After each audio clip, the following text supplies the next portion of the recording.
The envelope wasn't supposed to be there. That was the first thought that crossed my mind when I pulled it from the mail slot. Thick, off-white, heavier than the usual bills. Our names weren't printed together like everything else, just his. And a small line underneath. Secondary account statement.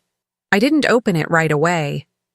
I stood in the entryway, keys still in my hand, my daughter's shoes kicked under the bench, the house humming with its usual late-afternoon quiet. The air felt normal. That almost made me laugh. I slid my finger under the seal. The charges weren't subtle. Boutique hotel, weekend dates, a wine bar I'd never been to.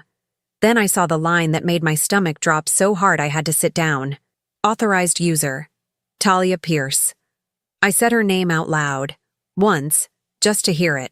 Talia Pierce wasn't a stranger. She wasn't a fake name. She wasn't someone I could explain away as a mistake. I'd met her twice. Once at a company mixer. Once at a fundraiser where she'd laughed a little too hard at my husband's jokes. I folded the statement carefully, slid it back into the envelope, and checked the time. Caleb was supposed to meet us for dinner. I didn't cancel. The restaurant was loud in that polished, intentional way. Open kitchen, long tables, voices bouncing off concrete walls. It was one of Caleb's favorites. A place he liked because people noticed him there. I saw him before he saw me. He was standing near the bar, jacket off, sleeves rolled up, smiling at someone I couldn't see yet. Then she turned, and the room narrowed. Talia Pierce. She was closer to him than anyone needed to be. Her hand brushed his arm as she spoke. Familiar, easy, practiced. Caleb looked up then. His smile faltered when he saw me. Just a fraction, just enough. Isabel, he said, stepping back. Hey, you're early. I walked up to them slowly, calmly. I could feel my pulse in my throat, but my voice stayed steady. So are you, I said. Talia's eyes flicked between us. Oh, she said lightly. You must be his wife, I said. Yes. Caleb cleared his throat. This is Talia. She works with... I know who she is, I said. There was a pause, a long one. The bartender pretended very hard not to listen. I took the envelope from my bag and placed it on the bar between us. What's this? Caleb asked, already knowing. Your credit card statement, I said. The one you forgot to mention. Talia's posture stiffened. Caleb? He opened the envelope. His eyes scanned the page, his face drained of color. Isabel, he said quietly. This isn't the place. Isn't it? I asked. Because you seemed comfortable bringing her here. A couple at the bar shifted. Someone behind us went quiet. I turned to Talia. How long have you been using his card? Her mouth opened, closed. I don't... Authorized user, I said. Your name, in print. Caleb reached for my arm. I stepped back. Don't, I said. Not here, not now. This is being taken out of context, he said. Louder than he meant to. I nodded slowly. Then explain it. Right now. He didn't. That was answer enough. Talia grabbed her purse. I didn't know he was married, she said, and it was almost convincing. Almost. I met her eyes. You met me. Her face flushed. She looked at Caleb. He said nothing. That was when the anger finally broke through the shock. Not explosive. Focused. You used my house, I said to him. My money, my trust, and you handed it to her. Lower your voice, he hissed. No, I said. I'm done lowering anything. The hostess hovered nearby, unsure what to do. People were watching now, phones out, whispers spreading. Caleb leaned in. We can fix this, he said. Please, let's just sit down. I shook my head. There is no we anymore, I said. You made sure of that. I picked up my bag and turned to leave. Isabel, he called after me. Don't do this. I stopped at the edge of the room and looked back at him, at them. You should have thought of that before you put her name on your life, I said. This is just the part where you get caught. I walked out while he stood there frozen. the envelope still open in his hands. Outside, the air hit my lungs like a shock. I stood on the sidewalk for a moment, shaking, listening to my heartbeat slow. I didn't cry. I drove home and locked the door behind me. That night, after my daughter went to sleep, I laid the statement out on the kitchen table and made a list. Not of what I'd lost, of what I was about to take back. He thought this was a secret. I was about to show him what exposure really looked like. Caleb and I didn't start broken. That's the part people never believe, but it's true. We met in our mid-20s, both scrambling, both ambitious in different ways. He had drive and charm. I had structure, plans, a quiet confidence that made people think I was unshakable. We built our life slowly. Cheap apartments, shared calendars, late nights talking about the future like it was something we could map out if we just tried hard enough. When he got laid off during the recession, I covered everything without complaint. When my grandmother passed and left me money, I didn't hesitate. That inheritance paid off his student loans, helped with the down payment on our house, smoothed over every gap in his career climb.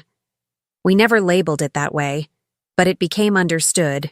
I was the foundation. He was the face. By the time our daughter was born, I'd already stepped back at work twice so he could chase promotions that required travel and late hours. I told myself it was temporary, strategic, that partnerships weren't about keeping score. Caleb liked to tell people we were solid. He said it often, like a slogan. I believed him because it was easier than questioning the little things, the way he guarded his phone, the sudden interest in fitness after years of indifference, the conferences that always ran long, the new suits that never made it into our shared closet rotation. None of it was dramatic enough to accuse. And I didn't want to be the woman who read into shadows. Talia Pierce appeared somewhere in the middle of all that. At first, she was just a name that came up casually. Someone in marketing, someone good with clients, someone who helped him land a deal that impressed his bosses. He mentioned her with the same tone he used for everyone else. Neutral, professional. When I met her at that fundraiser, she was warm, polished, confident in a way that suggested she'd learned how to be seen without asking permission. She shook my hand, looked me directly in the eye, and complimented my dress. Nothing inappropriate, nothing obvious. Still, something lodged in my chest that night. A subtle awareness I ignored. I trusted my husband more than my instincts. The financial side of our marriage had always been my responsibility. I tracked expenses, balanced accounts, planned for the long term. Caleb preferred not to think about money unless it was buying something he felt he'd earned. That's why the credit card hit me so hard. Not just because it existed, but because it meant deliberate steps had been taken. New account, new permissions, new secrets. I pulled old statements that night, not obsessively, methodically. Patterns emerged, trips that overlapped with work travel, restaurants he'd never suggested to me. Small charges at first, then larger ones once he got comfortable. The timeline lined up too cleanly to deny. I slept maybe 2 hours. The next morning, I drove my daughter to school like nothing had changed. She talked about a group project, about a spelling test she was nervous for. I smiled. I nodded. I waited until she got out of the car before my hands started shaking again. I needed someone outside my head. I called my friend Mara on the way home. She'd known Caleb almost as long as I had. She'd also never been impressed by him, which I used to think was unfair. I didn't dramatize it. I told her exactly what I'd found.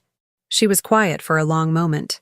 "Isabel," she said carefully, "I didn't want to say anything before, but I've seen them together." My chest tightened. "Where?" "Twice," she said. "Once downtown, once near his office. It wasn't subtle. The road blurred. I pulled over. "Why didn't you tell me?" I asked. "Because you looked happy," she said, "and because I hoped I was wrong." I closed my eyes. That was the confirmation, not the statement, not the charges, not the confrontation at the restaurant. The fact that someone else had already seen what I refused to name. That afternoon, I sat alone in my car and finally let myself feel the weight of it. Not just the betrayal, but the risk. My money. My house. My child's stability. My reputation in a city where stories traveled faster than truth. Caleb hadn't just cheated. He'd gambled with everything I'd built. And he'd assumed I wouldn't notice until it was too late.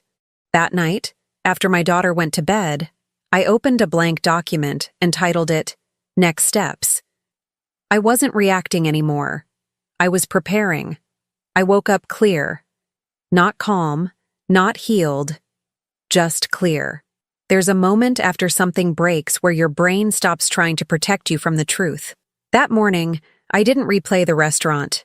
I didn't imagine explanations. I didn't wonder how this happened. I accepted that it had, and that acceptance gave me focus. I waited until my daughter left for school. I kissed her forehead, watched her walk through the gate, then sat in my car and made the first call. A lawyer, not a dramatic one, not a friend of a friend. A woman whose name came up 3 times when I searched Family Law Austin Financial Asset Protection. She answered on the second ring. I need a consultation, I said. Today. By noon, I was sitting across from her in a glass-walled office, laying out 14 years of marriage like inventory. Inheritance, joint accounts, property, retirement, credit lines. She didn't interrupt. She didn't gasp. She nodded and took notes. When I finished, she looked at me and said, "You need to move first." I already knew that. I drove straight to the bank. I froze the joint credit cards, all of them, including the one Talia's name was attached to. I moved my inheritance remainder into a separate account in my name only. I changed passwords, 2-factor authentication, new security questions Caleb would never guess. Then I called the mortgage company, not to panic, to ask about options. I learned more in one afternoon than I had in the entire marriage. What I could do, what I couldn't. What would happen if I listed the house? What timelines looked like. Control came back in pieces. I stopped at a hardware store on the way home and bought a locking file box. It felt absurdly ordinary for something that mattered so much. I filled it that night with documents Caleb had never bothered to understand. Deeds, statements, policies, copies of his own signatures. He came home late. I heard his car before I saw him. I stayed seated at the kitchen table, paperwork spread out in front of me, my phone face down. He froze when he saw me. "We need to talk," he said. "I know," I replied. "Sit." He didn't. "I made a mistake," he started. I panicked. "You walked out." "I didn't know what else to—" "I froze the accounts," I said. His mouth stopped moving. "What?" he asked. "I froze the credit cards," I repeated. "Including the secondary one." His face flushed. "You can't do that." "I already did." He ran a hand through his hair. "This is extreme." "So was putting another woman on your finances," I said. "This isn't who you are," he said, trying for familiarity. "You don't do things like this." I looked at him then. Really looked. "I do now." He glanced at the paperwork. "Are you listing the house?" "Yes." "You can't just decide that." "I can," I said. "And I am." His voice sharpened. "What about our daughter?" "She's exactly why I'm doing this," I said. He stepped closer. I stayed seated. "You're overreacting," he said. "This didn't have to blow up." "You handed someone else access to our life," I said. "It already blew up. I'm just handling the debris." He laughed once, short and disbelieving. "You think you're going to take everything?" "No," I said. "Just what's mine." His phone buzzed. He glanced at it, then back at me. "It's probably the bank," I said. "They're efficient." He stared at me like I was someone he'd just met, someone he hadn't prepared for. "You're not thinking clearly," he said finally. "You're acting like this is a war." I stood up then, slow and deliberate. "You turned it into one," I said. "I'm just not losing." I gathered the papers into the file box and carried it upstairs. I locked the bedroom door behind me and slept there alone for the first time in 14 years. Downstairs, I heard him pacing, calling someone. Maybe Talia. Maybe the bank. Maybe anyone who would reassure him this wasn't real. It was real.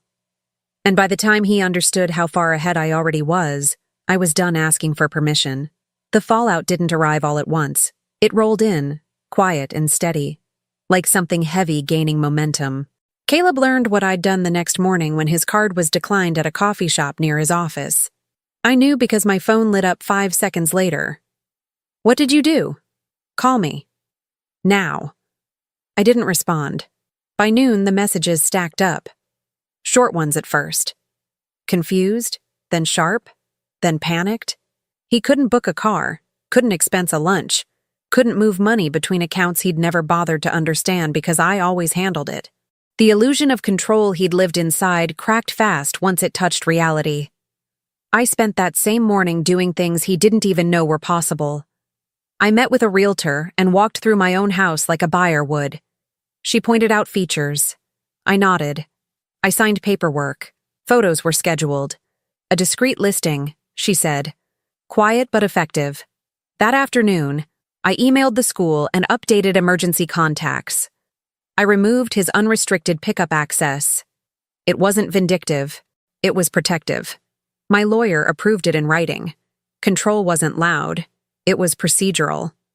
Caleb showed up at the house just after dinner, eyes bloodshot, tie loosened, phone clutched like it might save him. "You can't lock me out of my own life," he said, standing in the doorway. "I didn't," I replied. "I secured mine." He laughed, but it sounded wrong. Thin. "You're punishing me." "No," I said. "I'm responding." He stepped inside, lowered his voice. "Talia's freaking out. Her card stopped working." I looked at him. "Why would I care?" He flinched. "She's saying this could affect her job," he said. She signed up for you," I said. "That includes consequences." He ran a hand over his face. "People are talking." I nodded. They will. The restaurant incident had already spread. Someone posted a clip. Not the whole thing, just enough. My voice steady. His silence. The envelope on the bar. I didn't comment. I didn't correct anything. Silence did more damage than denial ever could. By the end of the week, Caleb's boss requested a meeting. Not disciplinary. Concerned. The kind that let him know his personal decisions were becoming professional liabilities. Talia stopped answering his calls. I knew because he told me, pacing the living room like a caged animal. "She says she needs space," he said. "This is temporary." "She's protecting herself," I said. "You should take notes." He glared at me. "You're enjoying this." I thought about it, then answered honestly. "I'm relieved," I said. "There's a difference." My phone buzzed again. This time it wasn't him. It was his sister. "Isabel, call me when you can." When I did, she didn't ease into it. "What happened?" she asked. "Caleb says you're trying to ruin him." I laughed once. Quiet. "Did he mention the credit card?" There was a pause. "No," she said. "Ask him about Talia Pierce," I said. "Then call me back." She didn't. The next call came from his mother. Not angry, just tired. "I raised him better than this," she said. "But I won't pretend I don't see what he did." I thanked her and ended the call before emotion could leak through. Allies revealed themselves quickly when lies stopped working. By Friday, Caleb wasn't sleeping. He hovered, tried to negotiate, swung between apologies and accusations. "You're tearing our family apart," he said. "You already did," I replied. He tried once to hug me. I stepped away. He tried once to cry. I handed him a glass of water and stayed silent.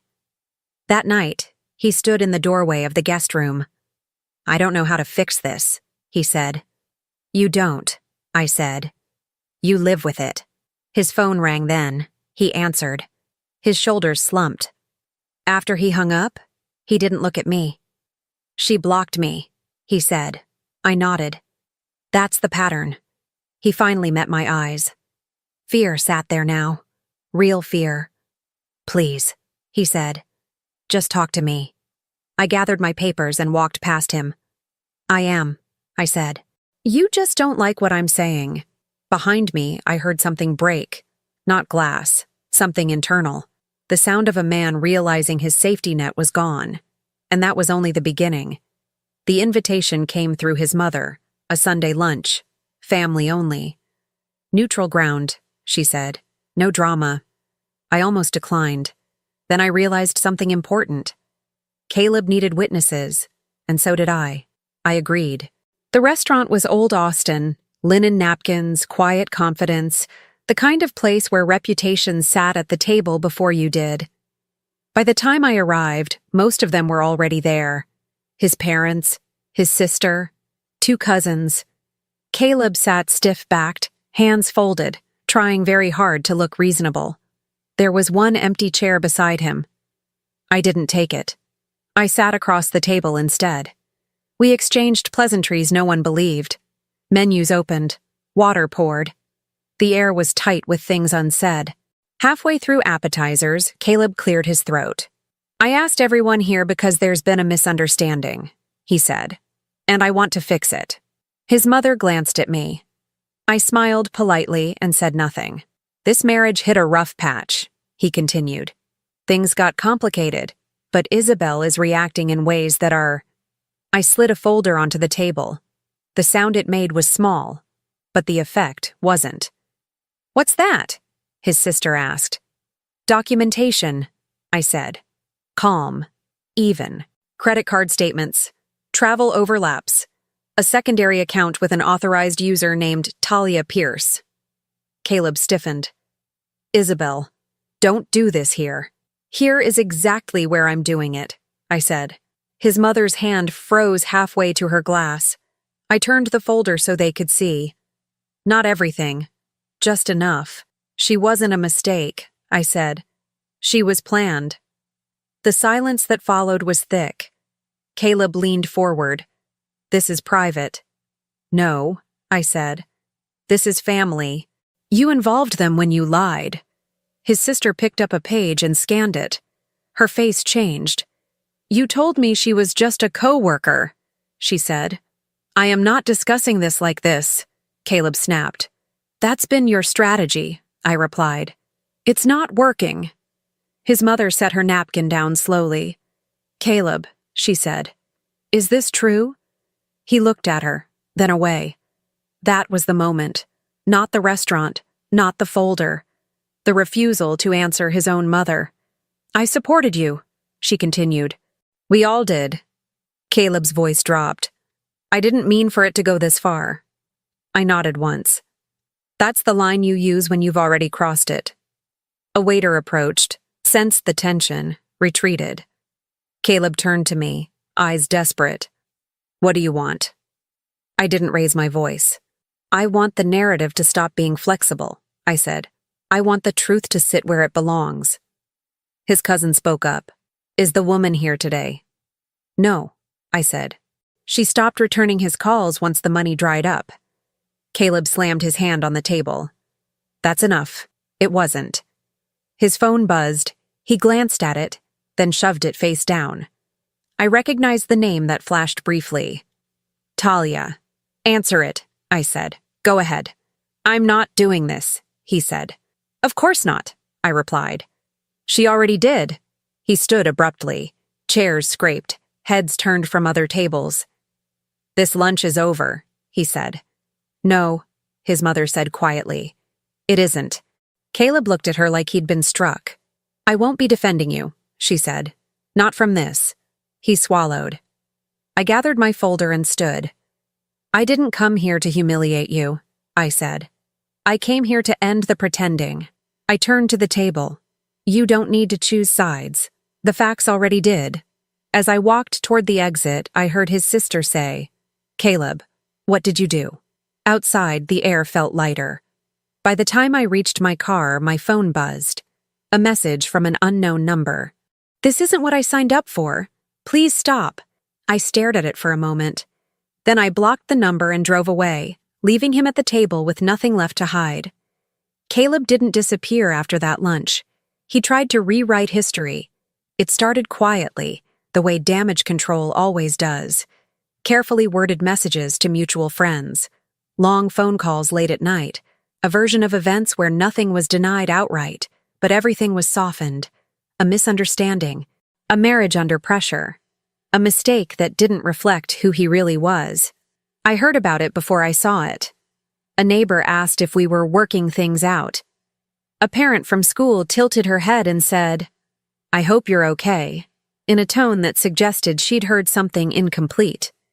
Caleb wasn't attacking me directly. He was reframing himself, the victim of an overreaction. I let it run for 3 days. Then I ended it.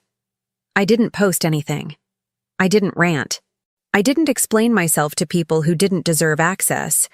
I forwarded a single email to my lawyer and asked one question: what can I release without jeopardizing the case? Her response came back precise and surgical. I gathered what she approved. Not everything. Just enough. The first thing that surfaced wasn't from me. It was from someone else. A former colleague of Talia's shared a screenshot in a private group chat. An expense reimbursement email from Caleb's company that had been quietly approved months earlier. Hotel charges, dinner receipts, dates that didn't align with any conference schedule. Someone else added a comment. "That's not business travel." The screenshots jumped circles fast. Private messages turned public. A thread appeared.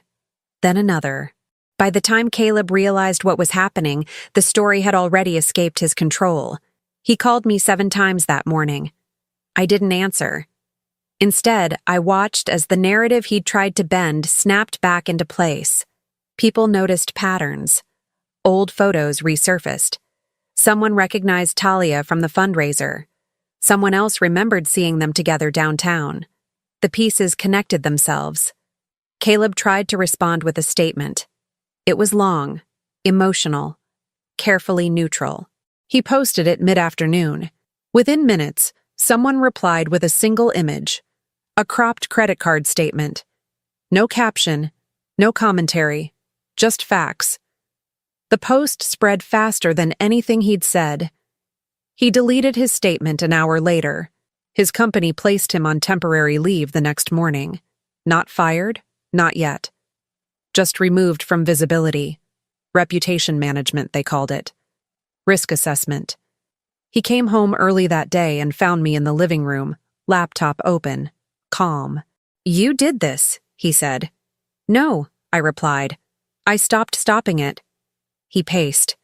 "They're dragging my name through the dirt." "You walked there yourself," I said. He leaned over the back of the couch. "People think I used company money." "You did," I said. "Not like that. There is no version where that looks good." His phone buzzed again. He didn't check it this time. "I can't even defend myself," he said. "Every time I say something, someone posts another receipt. That's what happens when the truth has documentation," I said. He laughed bitterly. "You always had to keep records." "I always had to protect us," I replied. "You just benefited from it." That evening, a local gossip account picked up the story. No names at first, just silhouettes. Enough clues for anyone who knew to recognize him. By midnight, the comments were brutal. Not obscene, just relentless. He thought he was smarter than everyone. He thought no one would check. He put another woman on his credit card. "That's not an accident." Talia tried to resurface once. She posted a vague message about boundaries and self-respect. Someone replied with a time-stamped hotel receipt. She deleted her account within hours. Caleb watched it all unravel from the kitchen table, his world shrinking by the minute. "I can't go anywhere," he said. "People stare." "Good," I said. "Maybe now you understand what exposure feels like." He looked at me then, not angry, not defensive. Small. "I never meant to humiliate you," he said. "That was the only honest thing you've said," I replied. "You just didn't care if it happened." The next day, the hashtag appeared. Not something cruel, just specific. It trended locally for 6 hours, 6 hours was enough. By the end of the week, Caleb's credibility was gone. Friends stopped calling. Colleagues avoided his name. Even people who didn't know the full story knew one thing: he couldn't be trusted. He tried once more to salvage something: a private message to a mutual friend, an offer to explain, an attempt to sound reasonable. The reply he got back was short: "You should have been honest sooner." That night, he sat across from me and finally said the thing he'd been avoiding. "I don't know who I am anymore," he said. I closed my laptop. "You're the man who thought secrets were protection," I said. "Now you're learning their liabilities." He opened his mouth to respond, then closed it. For the first time, there was nothing left for him to spin. The story had decided without him, and it was moving forward whether he followed or not. Once the noise faded, the real dismantling began. Quiet, methodical, permanent. The divorce filing went through on a Tuesday morning. No drama, no courthouse scene, just documents submitted electronically, timelines triggered, protections activated. My lawyer moved faster than Caleb expected, faster than he could adjust. The first ruling came within days: temporary financial orders, accounts split, spending capped. His access restricted to a narrow allowance that reflected his actual income, not the lifestyle my inheritance had been subsidizing for years. The secondary card was officially terminated, the balance assigned where it belonged. To him. He tried to argue it, claimed shared benefit, claimed misunderstanding. The judge wasn't interested. "You authorized the account," she said. "You're responsible for the debt." That was the moment his face changed. Not shock, recognition. Reality finally found him. The house followed. The appraisal confirmed what I already knew. Most of the equity traced back to my initial contribution. Documentation mattered. Dates mattered. Paper trails mattered. He'd never paid attention to those things. I had. The ruling granted me exclusive use of the home pending sale, along with primary custody of our daughter. He was given supervised visitation until mediation concluded, not as punishment, but as precaution. Stability favored consistency, and consistency favored me. He stood in the hallway outside the courtroom afterward, stunned. "You didn't have to go this far," he said. "I went exactly far enough," I replied. His family fractured in ways he didn't expect. His sister stopped returning his calls. Not angrily, just absent. His mother sent one message asking if I needed help with school pickups. His father said nothing at all. That silence landed hardest. At work, the leave became permanent. The company offered him a quiet exit. No press release, no public termination, just a severance package smaller than he'd planned for and a non-disclosure agreement that protected them, not him. The industry noticed anyway. Offers dried up. Recruiters stopped responding. He became a risk no one wanted to explain. Talia vanished completely. No posts, no messages, no defense. The woman who once laughed beside him at crowded bars became a closed door everywhere he knocked. I heard later she'd left the city. New start, people said. She didn't look back. Caleb moved out of the house with 2 suitcases and a box of things he insisted were sentimental. He rented a short-term apartment on the edge of town. Then another. Then a cheaper one. The lifestyle collapsed in stages. Subscriptions canceled. Car traded in. Gym membership gone. Dining out replaced by receipts he studied too closely. He called once after midnight. "I don't know how I'm supposed to start over," he said. I didn't answer the question. "You already did," I said. "You just didn't plan for it." The final settlement came quicker than expected. Assets divided, custody formalized, support calculated, everything clean, everything documented. When it was done, he looked smaller on paper than he ever had in person. A man reduced to numbers he didn't control. The last time I saw him in person was outside the courthouse after signing the final order. He stood there holding a folder like it might fall apart if he loosened his grip. "I lost everything," he said. I adjusted my coat. "No," I replied. "You traded it." I walked away before he could answer. That night, I tucked my daughter into bed in the same house he once thought was his by default. She asked why things felt quieter. Because some noise needed to leave, I told her. Downstairs, I poured a glass of water and stood alone in the kitchen, not celebrating, not grieving, just finished. The war he claimed I started was over, and he was standing exactly where his choices had led him. He asked to meet 3 days after the final papers were signed, not through lawyers, not through his sister. Directly. Please. One last conversation. I need closure. I stared at the message for a long time. Not because I owed him anything. Because I wanted to be certain that when I said no or yes, I was choosing it, not reacting. I agreed on my terms. Public place, daytime, 1 hour. We met at a quiet cafe near the river, the kind of place that didn't invite scenes. When I arrived, he was already there, sitting stiffly, hands wrapped around a cup he hadn't touched. He looked older. Not dramatically. Just worn.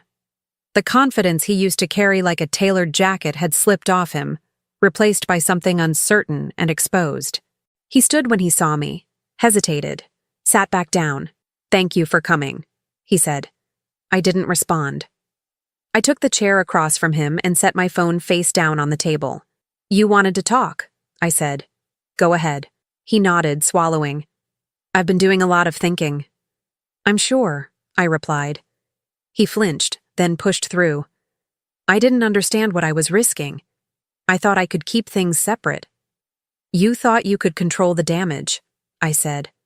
"You were wrong. I never meant to destroy our family," he said quickly. "I swear that." I held his gaze. Intent doesn't erase impact. He rubbed his hands together. "I'm not asking for forgiveness," he said, and the lie sat between us like smoke. I want you to know I see it now. What I did to you. To our daughter. I waited. When I lost the job," he continued. "When everyone pulled away, I finally understood what you carried all those years. The pressure. The responsibility. I took it for granted. That realization came late," I said. "But it came." He leaned forward. "We could still be a family. Different. But together." There it was. I felt no anger. Just clarity. "No," I said. He blinked. "I'm not saying we go back to how it was. I'm saying—" "I heard you," I said. "And the answer is no." His voice cracked. "You're just going to erase me?" "I'm going to place you where you belong," I replied. "Outside my decisions." He exhaled sharply. "I've lost everything." "You lost access," I corrected. "Not existence." He shook his head. "You don't understand how alone I am." "I understand exactly," I said. "I just don't confuse loneliness with entitlement." He looked around, lowered his voice. "I loved you." I tilted my head. "You loved the life I maintained, the version of yourself you got to be inside it. Love doesn't require deception." Silence stretched between us. Cups clinked in the background. Someone laughed at another table. "I would do anything to fix this," he said. I stood. "That's the problem," I said calmly. "You would have done anything except be honest when it mattered." He reached out, stopped himself, hands curling into fists. "Is this really it?" he asked. "After everything?" "Yes," I said. "This is the end." He stared up at me, eyes glassy. "Tell me what to do." I picked up my bag. "Sit with it," I said. "That's your work now." I turned to leave, then paused. Not for him, but for myself. To say the last thing clearly, cleanly, without heat. "You didn't lose me when I walked out of that restaurant," I said. "You lost me the moment you decided I wouldn't notice." I walked away. I didn't look back. Outside, the sun was bright, the river steady, the world unconcerned with his collapse. I breathed deeply and felt something settle into place. Not triumph, not relief, finality.